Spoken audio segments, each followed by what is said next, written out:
Hey guys, what's up? Welcome back to the channel. It's Cynicalex.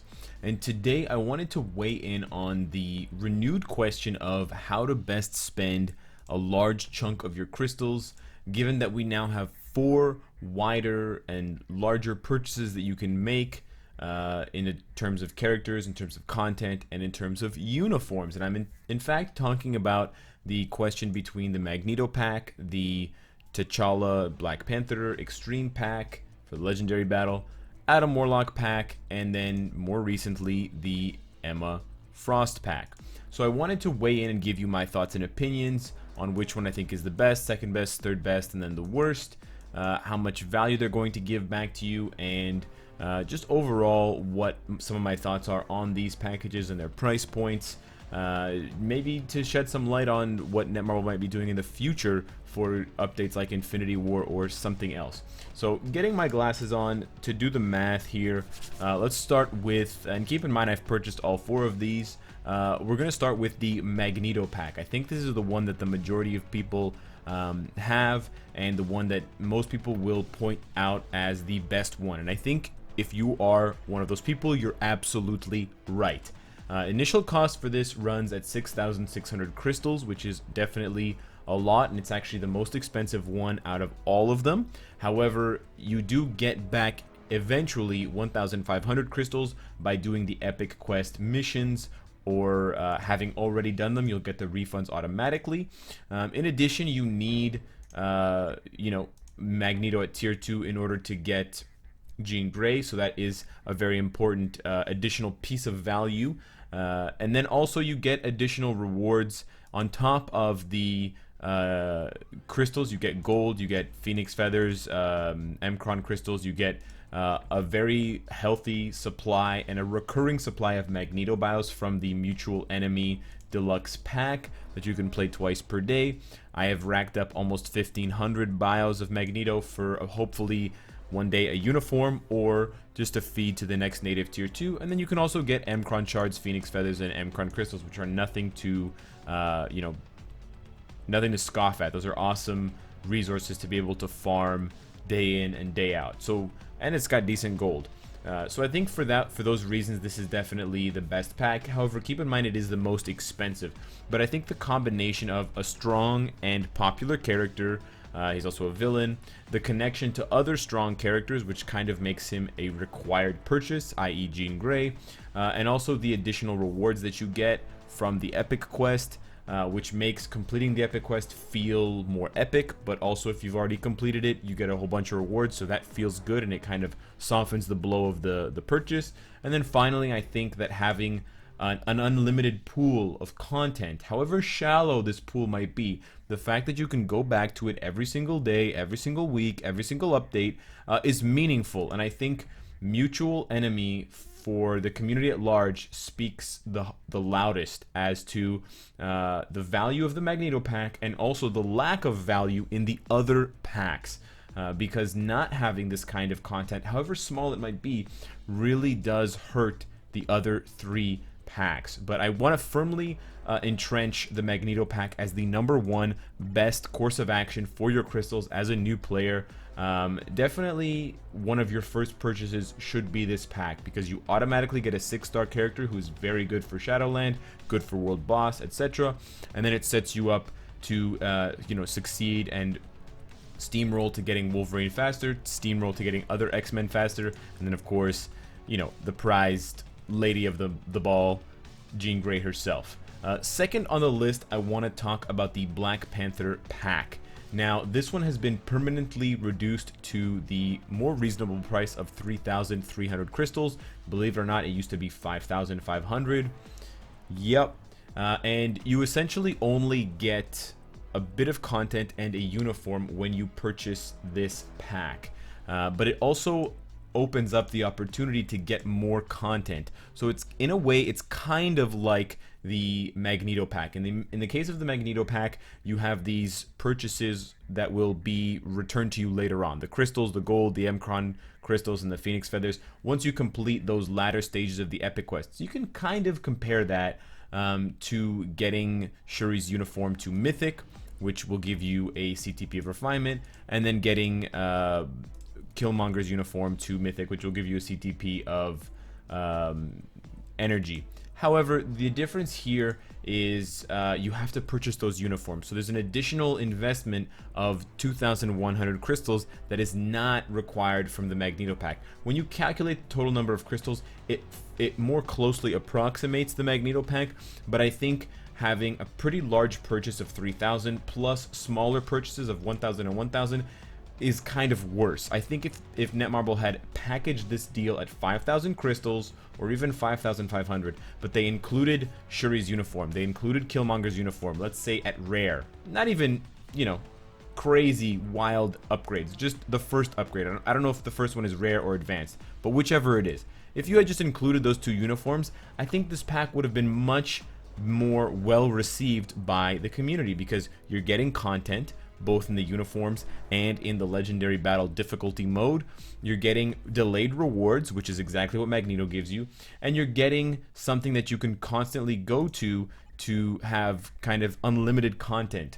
I would have liked if Netmarble had made it clearer the difference in chest rewards, daily chest rewards, from playing the normal legendary battle versus the extreme mode. I think that is where they hurt themselves the most, because they didn't sell the extreme battle daily rewards as well as they should have. Lots of people don't even play legendary battle anymore, and least of all playing this one, the Black Panther one, even though they paid crystals for it, where they paid nothing for the Thor Ragnarok one, simply because they don't see the value in it. And so if Netmarble had made it clear, you know, there's higher rewards here, there's higher base rewards, there are more good items, you have the chance to maybe get a chest that drops 2 items, so it's got like a double reward. If they had just done something small, it wouldn't break the bank, you know, it wouldn't break the game or make this game mode unfairly popular or good in comparison to other ones for its rewards, but it would just incentivize people enough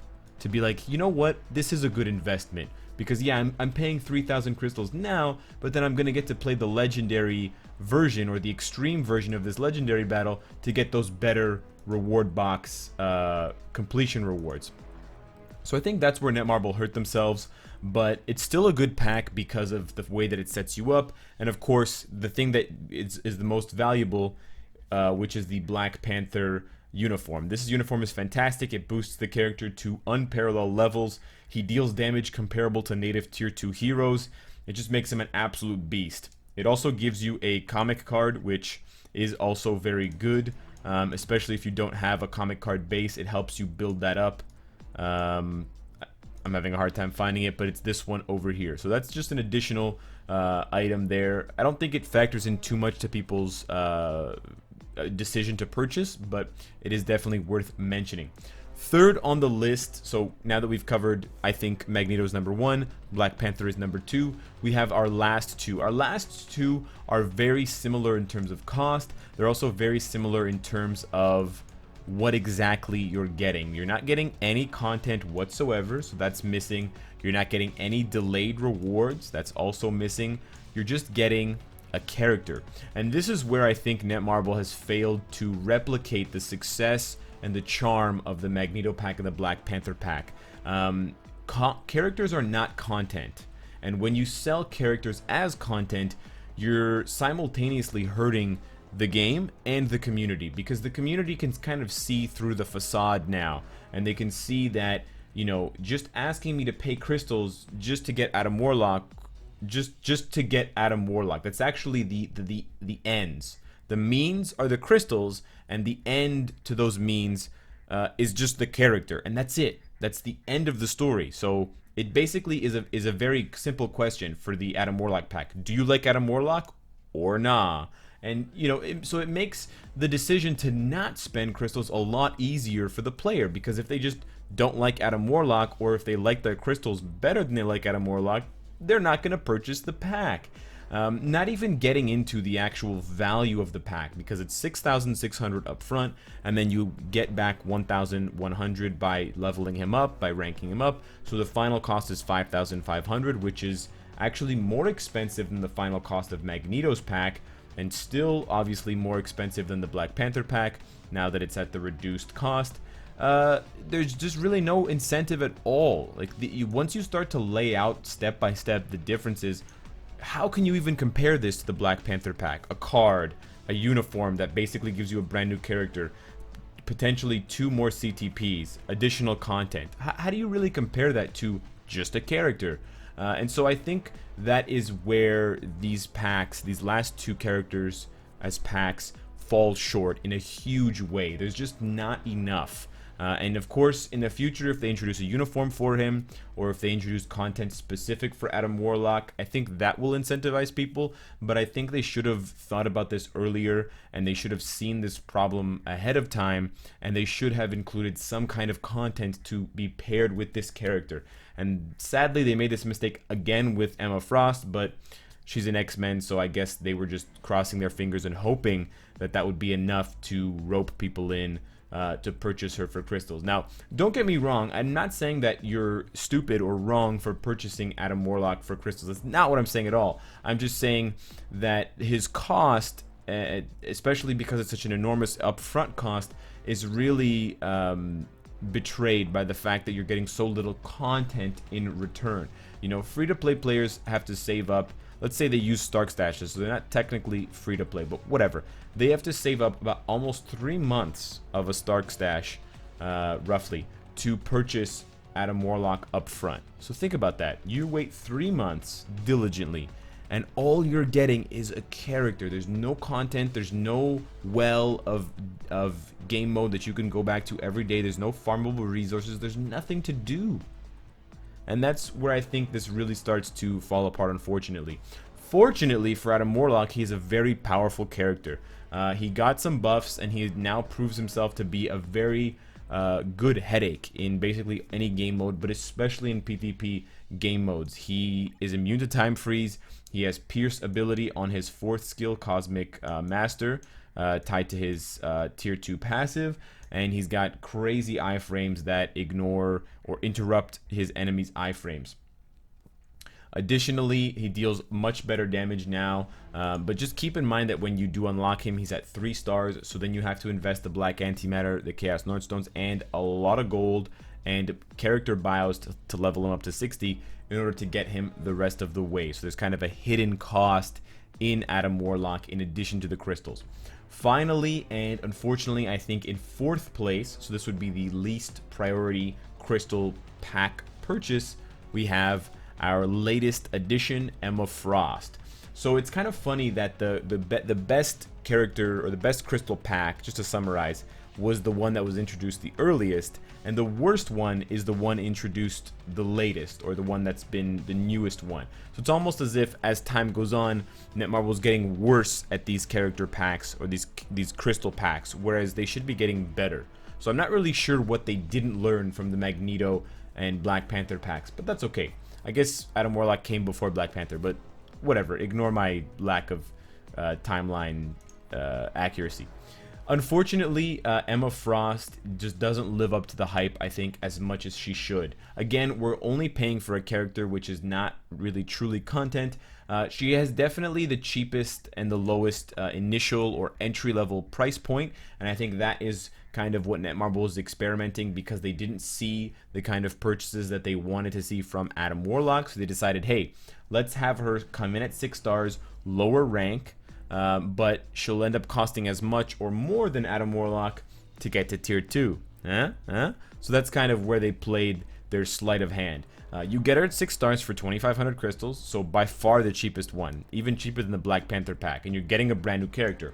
But if you ever want to take her to tier 2, you're going to have to invest a minimum of an additional 2,500 crystals, so it's an additional 2 purchases of this 1,250. If you don't get lucky, you're going to have to do it 3 times, which is a grand total of 6,250 crystals. So that initial price tag of 2,500 crystals is then further followed up by a potential 3,250 crystals, I believe, if my sudden math is correct. So that feels a lot worse, definitely. You then also have to invest a tier 2 ticket, so keep that in mind. That adds to her cost. And then what do you get? Well, you get a character that is kind of in the same place that Adam Warlock was when he came in.